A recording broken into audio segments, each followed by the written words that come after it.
Assalamualaikum warahmatullahi wabarakatuh. Perkenalkan, kami dari kelompok 2. Pada kesempatan kali ini, kami akan membahas mengenai modul metodologi penelitian pendidikan.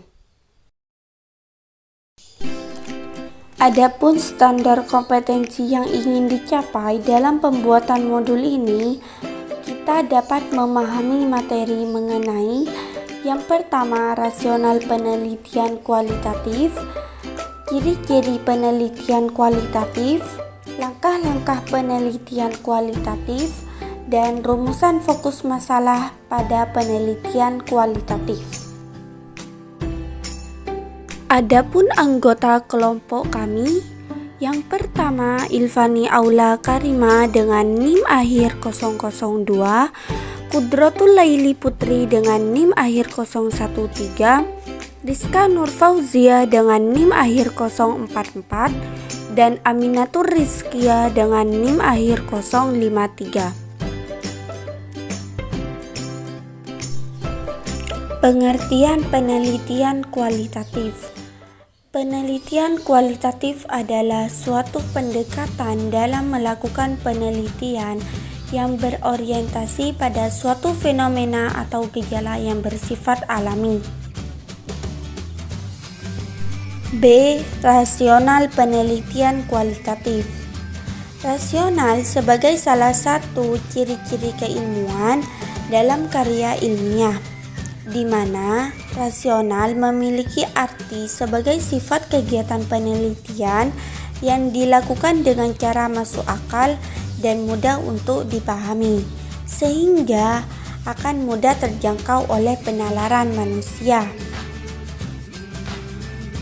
Dalam melakukan sebuah penelitian kualitatif, peneliti harus memperhatikan ciri-ciri keilmuan. Yang pertama, rasional. Rasional berarti kegiatan penelitian itu dilakukan dengan cara yang masuk akal, sehingga terjangkau oleh penalaran manusia. Yang kedua, empiris. Empiris berarti cara-cara yang dilakukan itu dapat diamanati oleh indera manusia, sehingga orang lain dapat mengamati dan mengetahui cara-cara yang digunakan. Dan yang ketiga, sistematis.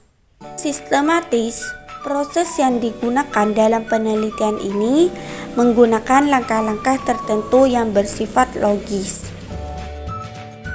Baik teman-teman, yuk mari kita simak permasalahan pada video studi kasus berikut. Kekerasan juga dinilai sebagai suatu tindakan yang melanggar HAM atau hak asasi manusia, dan tindakan yang dikategorikan telah melanggar HAM ini pun sudah banyak mewarnai di hampir setiap aspek kehidupan, baik sosial, budaya, bahkan pendidikan. Banyak kasus yang menunjukkan semakin banyaknya tindakan kekerasan yang terjadi pada pendidikan di sekolah. Kekerasan di sekolah dapat dilakukan oleh siapa saja, mulai dari guru, karyawan, maupun antar siswa.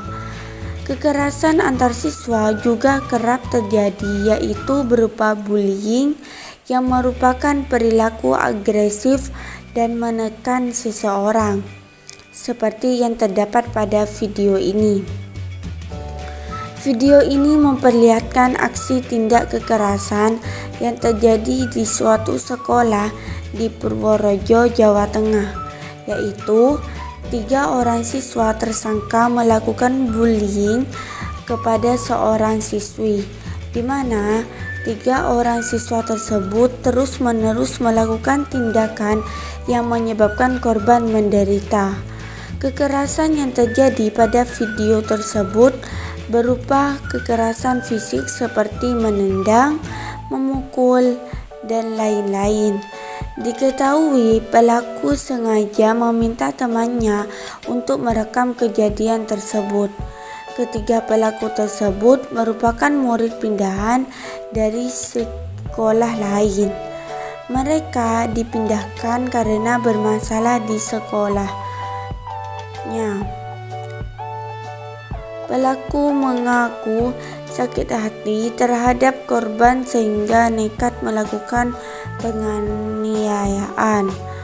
Ketiga pelaku mendekati korban yang sedang mengerjakan tugas bersama temannya, kemudian meminta uang Rp2.000, sedangkan korban menolak, sehingga pelaku langsung melakukan penganiayaan dan mengambil uang paksa Rp4.000 dan meminta agar korban tidak melaporkan kejadian tersebut.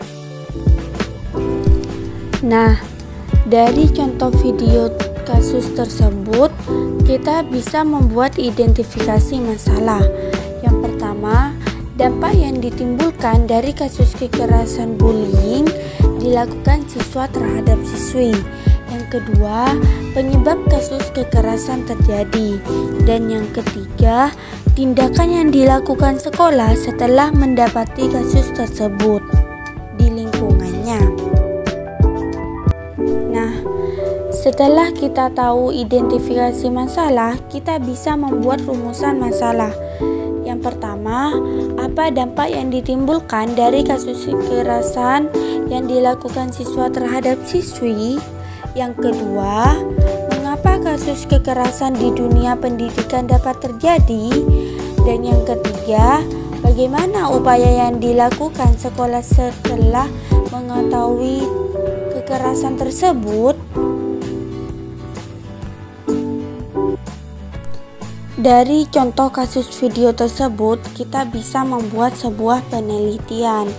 Penelitian yang cocok pada contoh kasus tersebut adalah penelitian kualitatif fenomenologi, karena meneliti suatu kasus atau suatu fenomena kekerasan yang dialami oleh siswa di Purworejo, Jawa Tengah. Fenomenologi merupakan salah satu jenis metode penelitian kualitatif yang diaplikasikan untuk mengungkap kesamaan makna yang terjadi esensi dari suatu konsep atau fenomena yang secara sadar dan individual yang dialami oleh sekelompok individu dalam hidupnya.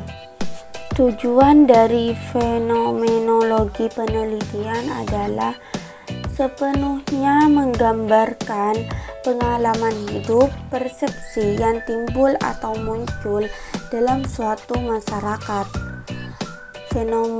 Fenomenologis percaya bahwa pengalaman hidup memberi makna untuk persepsi masing-masing orang dari suatu fenomena tertentu.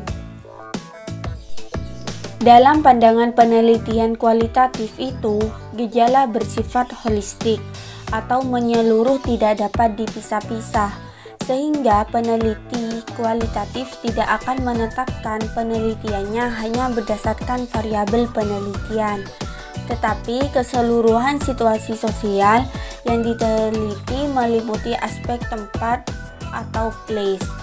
Di sini dari contoh kasusnya, tempatnya yaitu di Purworejo, Jawa Tengah. Lalu pelaku atau aktornya di sini yaitu siswa dari sekolah itu tersendiri. Dan aktivitas atau activity di sini aktivitasnya aksi kekerasan bullying yang dilakukan oleh siswa kepada siswi yang berinteraksi secara sinergi.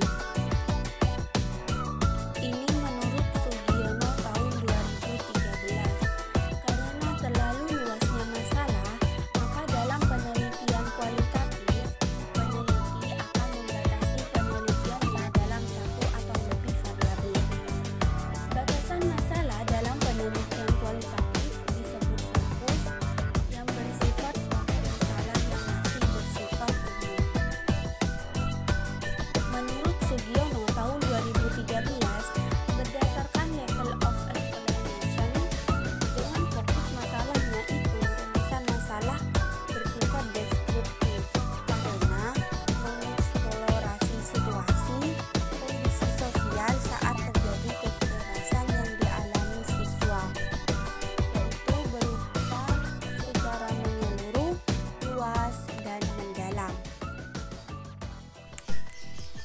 Menurut Sugiono, terdapat beberapa bentuk rumusan masalah, yaitu yang pertama, rumusan masalah deskriptif.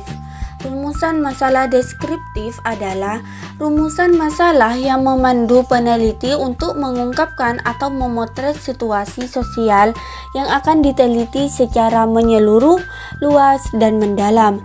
Dan yang kedua, rumusan masalah komparatif. Rumusan masalah komparatif adalah rumusan masalah yang memandu peneliti untuk membandingkan antara konteks sosial dengan domain satu dibandingkan dengan yang lainnya. Yang ketiga, rumusan masalah asosiatif. Rumusan masalah asosiatif atau hubungan adalah rumusan masalah yang memandu peneliti untuk mengonstruksi hubungan antara situasi sosial atau domain satu dengan yang lainnya. Rumusan masalah asosiatif dibagi menjadi tiga, yaitu yang pertama hubungan simetris, yang kedua hubungan kausal, dan yang ketiga hubungan interaktif. Hubungan simetris adalah hubungan satu gejala yang munculnya bersamaan sehingga bukan merupakan gejala sebab akibat atau interaktif. Hubungan kausal adalah hubungan yang bersifat sebab akibat.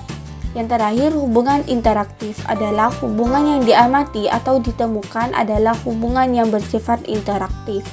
Dan yang terakhir, rumusan masalah komparatif asosiatif.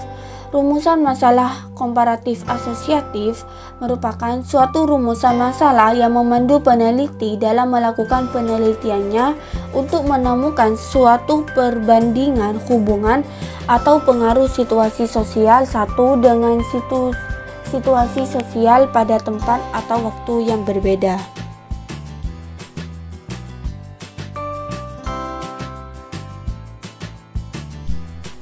Aksi kekerasan yang dialami oleh siswa di SMP Negeri Surabaya. Mirisnya, yang melakukan adalah seorang guru olahraga yang berstatus sebagai PNS. Tampak pada video ini, tindakan pemukulan dilakukan pada saat PTM berlangsung. Kekerasan tersebut diduga karena siswa tidak bisa mengerjakan tugas.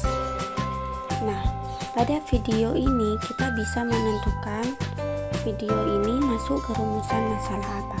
Jawabannya, pada video ini termasuk pada rumusan masalah deskriptif.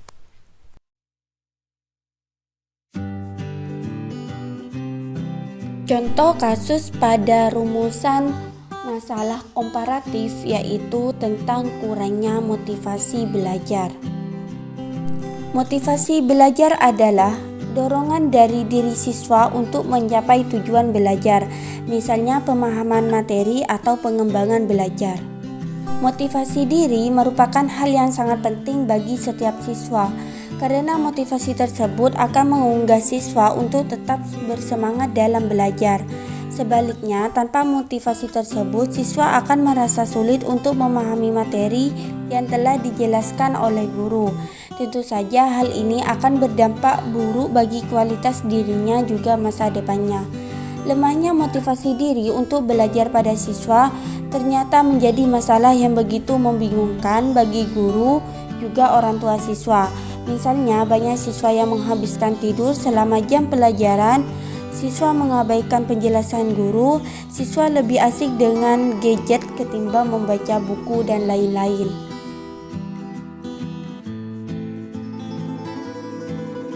Contoh kasus pada rumusan masalah asosiatif yaitu tentang kesulitan belajar.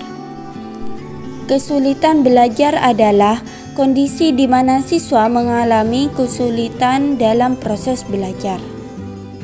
Faktor yang menjadi penyebab kesulitan belajar adalah yang pertama, tidak sempurnanya fungsi otak, yang kedua faktor genetik, yang ketiga pola asuh, yang keempat kelahiran prematur, dan yang kelima ibu yang mengidap virus HIV/AIDS.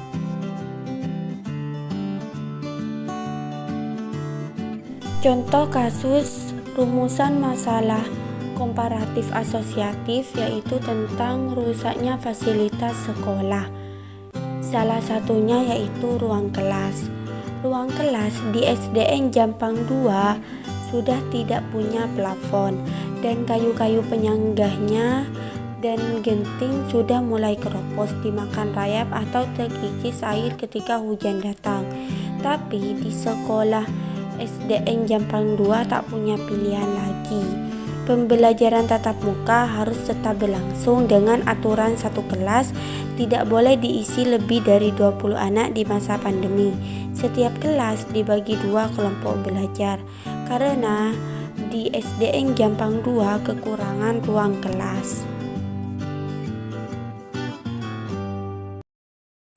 Sekian materi penjelasan dari kelompok kami. Kurang lebihnya kami mohon maaf. Wabillahi taufiq wal hidayah.